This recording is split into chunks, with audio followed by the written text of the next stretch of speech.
So the title of the webinar that I came up with today is "Ripping Out the Claws That Lie Hidden in the Depths of Nuclear Weapons." I will share about where that is sourced from in a moment. But really, the idea behind this is to get at the fundamental root causes of the proliferation of nuclear weapons, how they continue to exist on the level of life itself. We spend a lot of time focusing on policy and getting states to sign the TPNW and all this kind of stuff, but what is it really on the human level of life itself that induces human beings to seek to dominate each other with weapons that have the potential to annihilate the entire world. So we'll get into that a little bit. But first, wanted to just give a brief introduction. For those of you that don't know much about SGI or Soka Gakkai International, this is the grassroots Buddhist organization that I belong to, and we're centered around the values of peace, culture, and education, centered on respect for the dignity of life. So as members of Soka Gakkai International, we practice the humanistic philosophy of Nichiren Buddhism, which is based on the Lotus Sutra, which is a teaching of the Buddha that basically elucidates the fundamental respect and dignity of all living beings, based on the standpoint that all living beings have the Buddha nature, have the potential to bring forth that Buddha nature. And so our practice is practice of chanting this mantra, Nam Myoho Renge Kyo, which we do to kind of polish our lives and reveal our innate Buddha nature. And so, as it says here, we strive to actualize our potential while contributing to the local community and responding to shared issues facing humankind. So it's a very engaged Buddhist practice that we engage in. We have discussion meetings where we engage in dialogue in our local areas, and also have bigger projects, which I'll get to in a second. But the fundamental idea here is that individual happiness and the realization of peace are inextricably linked. And so this idea of kind of actualizing a peaceful world through each individual person becoming fundamentally happy is really central to our activities, as well as a commitment to dialogue and nonviolence. Since I'm going to be speaking about these individuals a lot today, just wanted to introduce them. These, the three founding presidents of the Soka Gakkai that kind of act as spiritual mentors and teachers to SGI members around the world. Tsunesaburo Makaguchi, who founded the Soka Gakkai in 1930, was actually originally a society of educators that were focused on humanistic education, and actualizing the fundamental worth of each individual student in their own unique way. So he founded the organization with Josei Toda. He passed away in prison in 1944. He was persecuted by the Japanese militarist government on behalf of his beliefs. And Josei Toda, who was also imprisoned, he was released, badly weakened, but with a strong determination to kind of rebuild this Buddhist movement. And then Daisaku Ikeda became third president in 1960, and he really contributed to the spread of this philosophy and the growth of SGI around the world. And he just passed away a couple years ago in 2023. So, as many of you probably know, SGI has been deeply involved in the quest for the abolition of nuclear weapons, dating back to the 50s. I'm going to speak in much greater depth in a moment, but also, really the birth of our abolition movement came from a declaration that second President Josei Toda made in 1957 in front of 50,000 youth members of the Soka Gakkai. It's a very strong condemnation of nuclear weapons, and that's where this phrase of ripping out the claws that lie hidden in the depths of the weapons. This is kind of the root of the spiritual struggle that we have engaged in to abolish these weapons. The third president, Daisaku Ikeda, also made significant strides. There's way too many things to mention here, but just briefly, an example of some of the initiatives that Soka Gakkai is contributed to. In the early 70s, the youth division of the Soka Gakkai collected 10 million signatures, which Daisaku Ikeda hand-delivered to then UN Secretary General Kurt Waldenheim, calling for a ban on nuclear weapons. Daisaku had also issued annual peace proposals for 40 years, and nuclear abolition was consistently a major focus. And then, of course, the other major area that Soka Gakkai has been very active in is that of amplifying the voices of hibakusha. And so this, again, far too many initiatives to mention in this brief space, but one of them, there were in the early 70s, again, there was a youth division campaign where they compiled interviews with people who had lived through the horrors of World War II, and especially those that survived the atomic bomb dropping. And these were eventually published as a book series in Japanese. And then later in the 80s, there was a coalition of women that began collecting and publishing the written and filmed testimonies of hibakusha, including the production of DVD, organizing exhibitions, lectures, and similar events. And so I think from my standpoint, especially as a youth and somebody that is currently kind of spearheading this Youth for TPNW youth movement, one of the things that we're extremely conscious of is the fact that we are the last generation that will get to directly hear these stories from the hibakusha. And so I really feel that having the video testimony, so that we can really engage with the spirit and the character and the pristine dignity that the hibakusha display, and that they've lived their lives with. It's something that really comes through very clearly, I think, through video. And so there's actually a repository online of video testimony of hibakusha that you can look at. And even social media, everything is around video now. So I really feel very strongly that this is a very important initiative. And so now, to kind of the meat of what I wanted to discuss today, I wanted to discuss this idea of ripping out the claws. So this declaration calling for the abolition of nuclear weapons, like I said, was made by Jose Toda, the second president, on September 8th, 1957, at a meeting of 50,000 members of the youth division at Mitsuzawa Stadium in Yokohama. And this is a very famous excerpt from this declaration. He says, "Although a movement calling for a ban on the testing of nuclear weapons has arisen around the world, it is my wish to go further, to attack the problem at its root. I want to expose and rip out the claws that lie hidden in the very depths of such weapons. Why do I say this? Because we, the citizens of the world, have an inviolable right to live. Anyone who jeopardizes that right is a devil incarnate, a fiend, a monster. Even if a country should conquer the world through the use of nuclear weapons, the conquerors must be viewed as devils, as evil incarnate. I believe that it is the mission of every member of the youth division in Japan to disseminate this idea throughout the globe."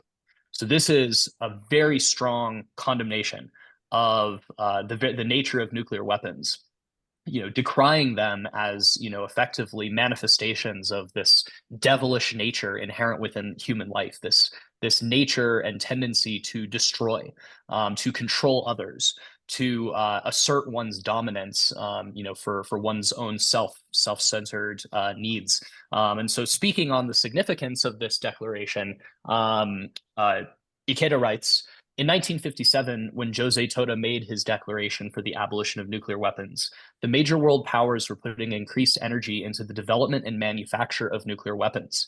The justification for the possession of nuclear weapons was a theory called nuclear deterrence, which held that the fear of the human race's utter annihilation by full-scale nuclear war would serve as a deterrent to war. But this very theory nurtured the demonic claws that Mr. Toda warned were hidden within humankind. This theory held hostage the inherent right to live to all human beings, and it was premised on fear. Toda's declaration aimed to destroy this demonic nature of humanity at its root." So this is really the initiation of our movement for nuclear abolition within the Soka Gakkai. And so this is the theme that I would like to explore today is what is this demonic nature of life, this devilish nature of life that nuclear weapons so clearly epitomize. And so, one of the things that is taught in Buddhism is this idea of the three poisons. And these three poisons are greed, anger, and foolishness. And these are said to be the root cause of suffering. You know, that suffering and deluded views, deluded perspectives of the self and others arise from these three fundamental poisons. And so there's a famous passage, you know, in the writings of Nietzsche and Daishonin that says, if the minds of living beings are impure, their land is also impure. But if their minds are pure, so is their land. There are not two lands, pure or impure in themselves. And so, you know, this idea of like the oneness of life and environment, this is actually one of the kind of ideas of Buddhism that really shook me a lot when I first encountered this philosophy and practice. And at the time, I was personally really struggling. I was, you know, having a lot really severe mental health challenges, really severe depression, anxiety. It led me to dropping out of undergrad, and I was basically you know, I was abusing substances. I basically felt that my life had no worth. And I saw my environment as kind of the fundamental cause of this suffering. But then I encountered this YouTube video. There's a great lecture by the jazz musician Herbie Hancock. I'm a jazz musician myself, and he discusses this concept about how, you know, the conventional perspective makes us a slave to the environment, but the truth is quite the opposite. It's not the environment that has to change. It's we who have to change. As a matter of fact, seeing the environment as a cause is a delusion. The reality is that the cause exists within our own life. And so we have the innate power to advance, expand, and develop a happy life for ourselves and for others. And so here, you know, this idea that, you know, what makes our environment pure or impure is whether the minds of the people residing there are pure or impure. In other words, the key to changing society lies in transforming or revolutionizing the minds of human beings. And so I think we can see a pretty direct connection when we look at, for example, the arms race in the during the Cold War, this kind of renewed new Cold War, new arms race, whatever you want to call it, this great instability that we see in the international system. It feels frequently beyond our reach. It feels like these are all decisions that are being made, and you know, that there's nothing that we can fundamentally do to change that. But the philosophy of Buddhism says that actually, by changing yourself, by conquering your own inner demons, you can create a change in your immediate environment that actually ripples out throughout the world. And so this helps me. This definitely really helps me stay consistent in the movement and feeling like my actions have efficacy, which is something that before I started practicing, I really struggled with. So I want to open a quick discussion question here. So I just discussed this idea of the three poisons in Buddhism.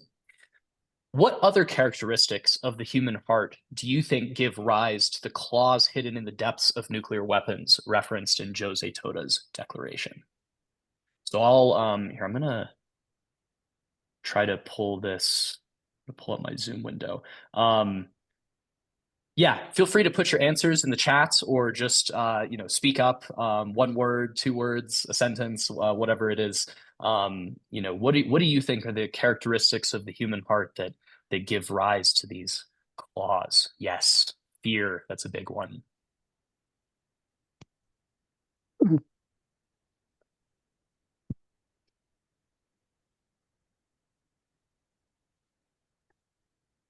Jealousy and envy.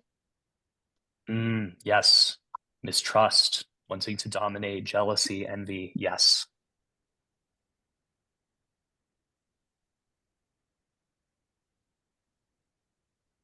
Yes. Yeah. These are all obviously great answers. And I mean, this is something that that all religious philosophies to some extent or another discuss. You know, that these kind of negative inclinations within life are what give rise to you know, to oppressive regimes and policies that oppress human beings, and the abuse of human rights. That all of this begins within the minds of individual human beings. And you know, we see all of these qualities: fear, mistrust, wanting to dominate, greed, envy, jealousy. These are all things that we can also experience in our day-to-day lives. You know, in our interpersonal conflicts with others, in our challenges of navigating workplace relationships or personal relationships. And so they're not in any way separate from these big questions about nuclear weapons. This is kind of the conclusion of Buddhism. Okay, I'm going to go back to this. Okay, a second question. After identifying these claws, how do you temper or transform these negative functions within your own life? And what role does your religious and spiritual practice play in this regard, in helping us temper, helping you in your life temper or transform your you know, these negative functions? Sorry, I'm going to minimize again so I can see if there are things coming up.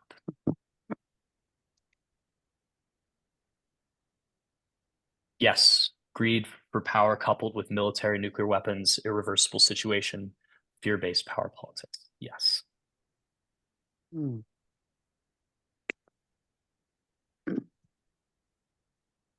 Does anyone have any ideas about how you address these negative things, these negative tendencies when they come up in your personal life?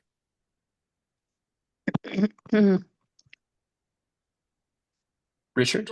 I think for me to really focus on God, and put God at the center of things again, rather than sort of compare myself with other people and all those sorts of negative, selfish things, but say God's what really matters, his God's glory, that sort of thing at the center. Yes. Absolutely.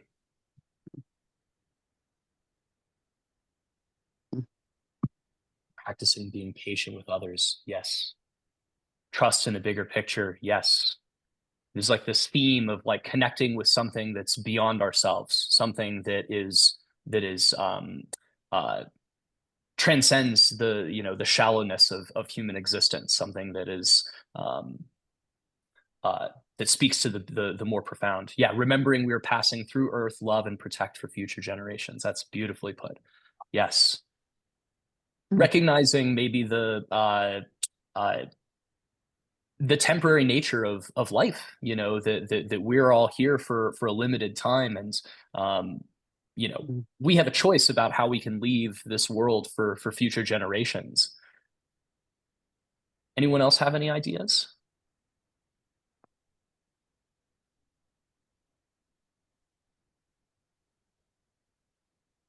I think that all of these are really great. Yeah, here we go. I use daily prayer and living in the present, so I'm not a victim of the past. Yes, seeing that the past or the burden of history can be forgiven and left behind in the cause of seeing life anew. This is so beautiful. I'm so glad yeah, people are putting their answers in these are pristine answers. Yeah, no, I couldn't agree more. I think that it's interesting. I mean, we all have probably had experiences in our life where we you know, hold on to resentment towards others, you know, and you know, if there's been an instance in which I've been harmed and I feel you know, disgruntled towards somebody else because of the fact that I've been harmed. But I think that, you know, when we tap into our deeper selves, we feel that resentment is just poison. You know, it's like holding on to this resentment. There's a great quote from Nelson Mandela that I always remember, where he says that resentment is like drinking poison. It's like trying to feed your opponent's poison, but just drinking it yourself. You know, so it's like it's always ourselves that suffer when we hold on to these antagonisms. And so when we think about mending interpersonal conflicts, or something bigger like mending intergenerational state level conflicts, really the transformation in the human heart is exactly the same. It's the same process. It's just carried out on a bigger scale with a wider number of people. And so I've always found this to be a very empowering idea, and something that obviously I work on. I still have many many challenges in that regard. It really is, like somebody else shared, I think, a daily practice. But when we overcome this, we also show the way for others to overcome their own struggles and to elevate their consciousness and their life condition. So I think that all of these are really directly related. I'm going to go back to my slide deck here. Really Mhm. directly related to this question about nuclear weapons. And Mm. um, so in the early 70s, Daisaku Ikeda, he met many times with the great British historian Arnold J. Toynbee, who, as you know, you probably all know, he was raised in the Judeo-Christian tradition, and Ikeda being a Buddhist. It was kind of this meeting of Western and Eastern philosophy together, and it was later published as a book called Choose Life, and it really explored the global issues and the role of religion in solving those issues. And so this is an excerpt from Ikeda about some of the insights of Dr. Toynbee. He said, "The important role of religion also became a main focus in this round of discussions. Dr. Toynbee expressed the opinion that threats to human existence, such as nuclear weapons and environmental destruction, were caused by unbridled greed and aggression arising from self-centeredness. The only way to overcome these threats, he suggested, was through a spiritual revolution on the individual level. He further said that only religion could inspire such a fundamental change, as well as draw forth the will necessary to implement the new and challenging ideas that change would generate." And so, yeah, this is going back to this idea that when we change, the world changes, and that it's challenging the claws that are hidden in the depths of nuclear weapons that is actually the most pressing issue. I have one more quote on this as well. It also says, "The essential purpose of religion is to bring peace and happiness to all humankind. I don't think it's enough just to point out how absurd the logic of nuclear deterrence is. I believe that we need to spread throughout the world the underpinning philosophy for the complete elimination of nuclear weapons as articulated by Mr. Toda, that on a much deeper essential level, nuclear weapons are devilish products and their use is the action of the devil. In order to eliminate nuclear weapons, an enduring fundamental philosophy that holds nuclear weapons as an absolute evil is indispensable. Without such a philosophy, it remains possible to regard nuclear weapons as a necessary evil that, under certain circumstances, can be employed, in effect, an affirmation of their existence and use. A bastion of peace cannot be built without a strong philosophical foundation." So both of these quotes, I think, are really touching on the importance of religion and philosophy and spirituality in overcoming this grave challenge of nuclear weapons. And of course, in our movement, we're always discussing the intersectional nature of these weapons, and the fact that they intersect with environmental problems and climate change. They intersect with racial issues, the subjugation of women and minorities. That all of these evils are kind of under this branch of the evil of nuclear weapons, because they all fundamentally originate from the exact same negative tendencies, the exact same devilish nature within life. And so, people often talk about nuclear disarmament as being this kind of pie in the sky project. It's never going to happen, or if it does, it's going to be, many, many centuries from now, or whatnot. Or they just flat out think that it's impossible, that there's nothing that we can do to change the world. We live in a world of war. We live in a world of conflict. We live in a world of competition over scarce resources, and that as long as these exist, that human beings can't, nuclear weapons are a necessary evil to keep the peace. The problem with this is that nuclear disarmament, to me, it tackles all of those issues simultaneously. Like, you can't actually get to a place of abolishing nuclear weapons if, for example, you exist in an international climate of rampant mistrust and this kind of I get mine, so that you can't get yours mentality that exists in economic, political, and military spheres. It also reminds me of the triple evils that Martin Luther King always used to talk about: the triple evils of racism, militarism, and materialism. That all of these are really deeply interconnected when we look at the financial foundation of nuclear weapons, and how banking institutions and the perverse uh, structures in the military industrial complex. All of these are the result of all of the things that we just talked about: greed, anger, foolishness, fear, mistrust. And so to actually get to a place where nuclear weapons can be abolished requires to actually tackling these issues on a fundamental level. So it's all encompassing in that regard. So this brings to a third discussion question. I guess I should have here. Maybe I'll, yeah. In this slide, he's talking about, that we need a philosophy, an enduring fundamental philosophy that holds nuclear weapons as an absolute evil. And I think that this is something where these interfaith spaces are so powerful, because we fundamentally believe in humanism, in this idea that life is fundamentally worthy of respect, and that all other aspects of society, whether it be science, politics, economics, religion, technology, should all exist to serve and uphold and uplift life itself. That this philosophy is necessary to reach a place where we can abolish nuclear weapons. So that being said, what does it mean to you to spread the philosophy of humanism throughout society? And once again, what aspects of your religious and spiritual philosophy can contribute to the establishment of the sanctity of life as the pillar of society? Close my window. You can see. Feel free to chime in or type answer in the chats.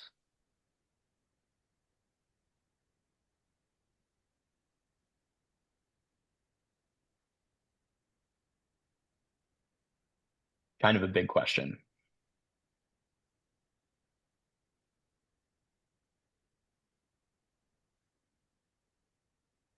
Is there anything that you feel like you do in your day-to-day life to spread a philosophy of respect for the dignity of life, or for a humanistic philosophy? It can be even the smallest things. Yes, each person is made in the image of God and is precious. Absolutely.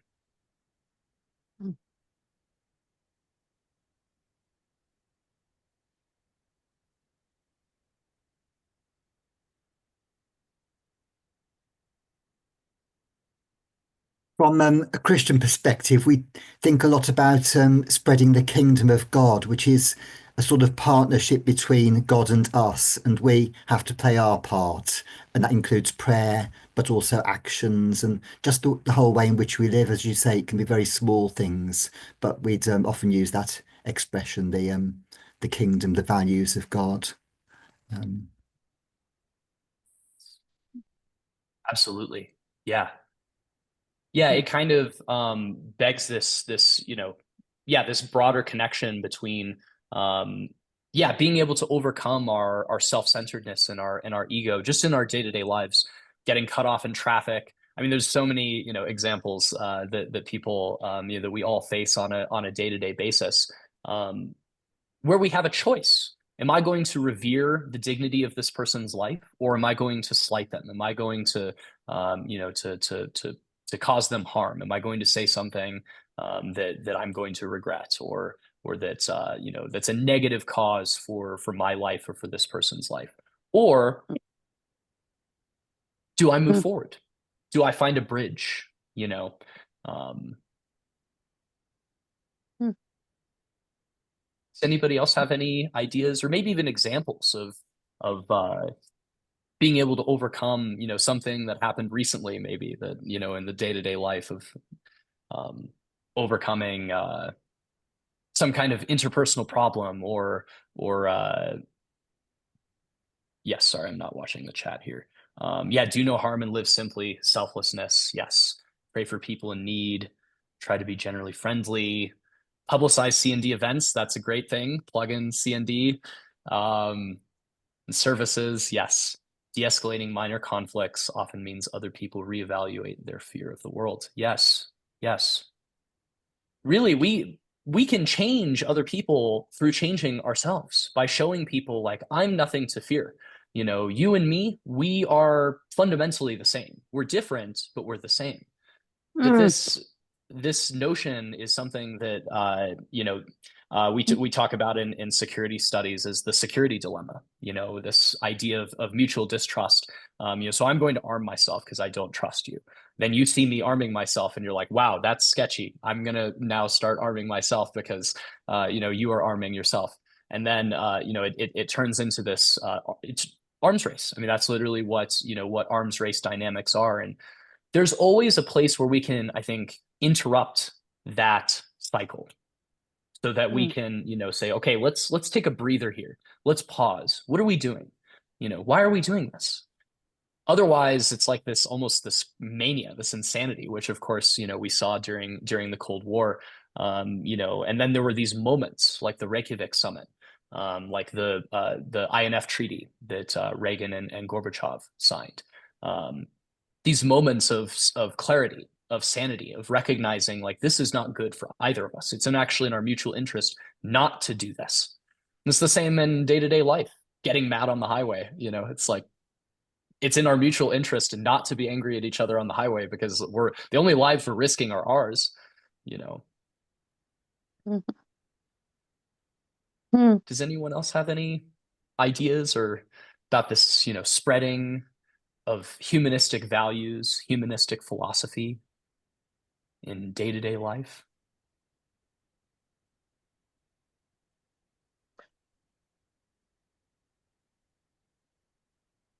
I think the contributions are really beautiful, and yeah, I mean, in our religious communities, learning from our seniors, in our religious communities, seeing how they treat people, setting a good example ourselves. All of these things Mm. literally directly Mm. connect to nuclear disarmament. That's the biggest point that I want to make here. So I'm going to go back here and share a little bit more. So, this idea of resolving conflict, which we've been talking about. In Buddhism, there's a few fundamental ideas that we hold to, center in our lives. And by far the biggest one is that everyone is a Buddha. Everyone is worthy of fundamental respect. And so this is very similar, I think, to what was said earlier about, every human being made in the image of God, that we're divine beings, that life itself is fundamentally divine. And on the deepest level of life, to harm another is exactly the same as harming oneself. And likewise, to harm oneself is the same as harming another. There's actually no fundamental difference because we all are cut from the same cloth of kind of the rhythm of life, or God in the universe, universal consciousness, however we like to conceptualize of it.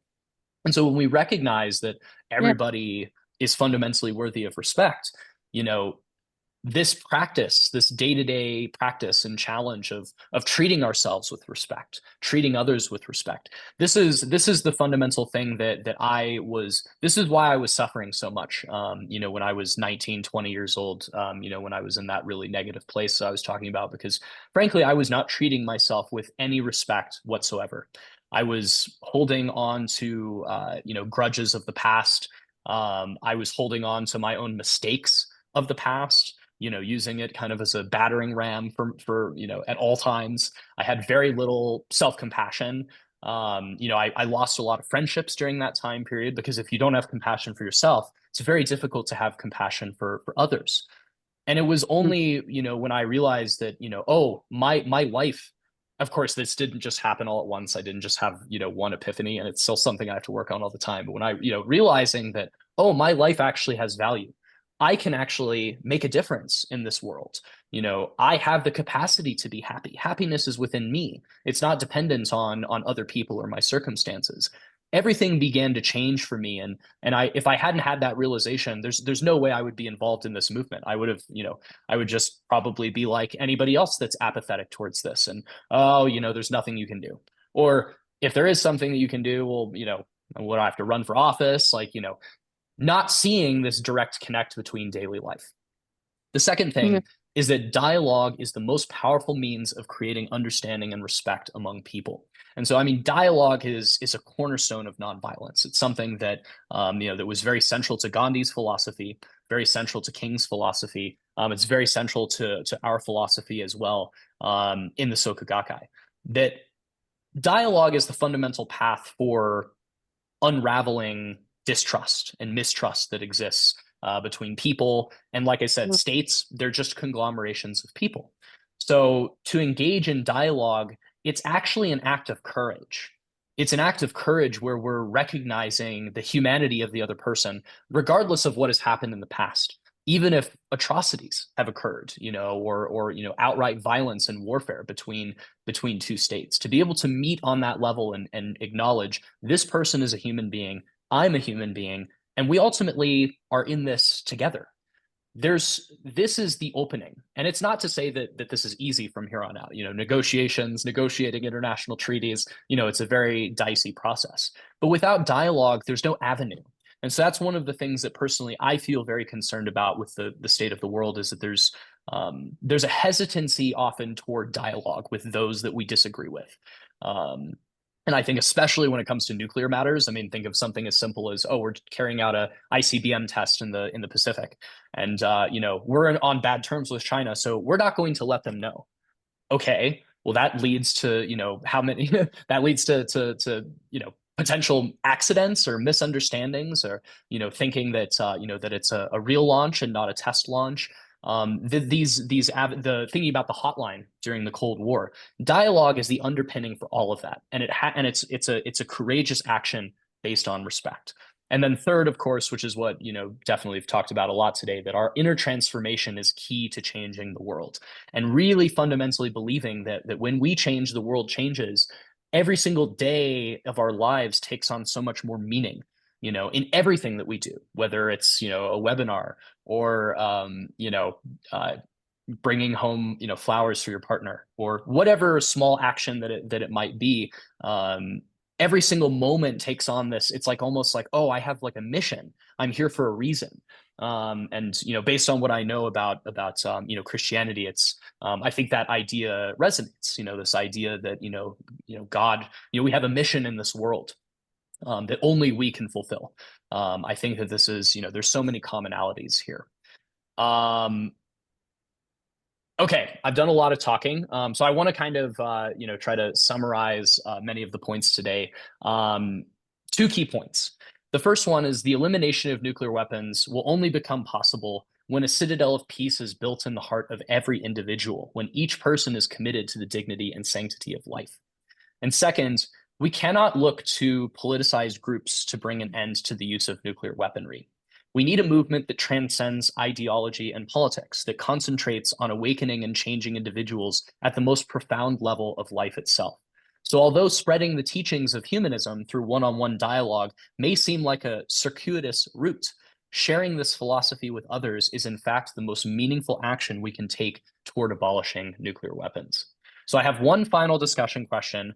What steps do you want to take in your life to engage in dialogue and create broad-based unity that transcends political and ideological divisions toward a world free from nuclear weapons? So very, very practical question.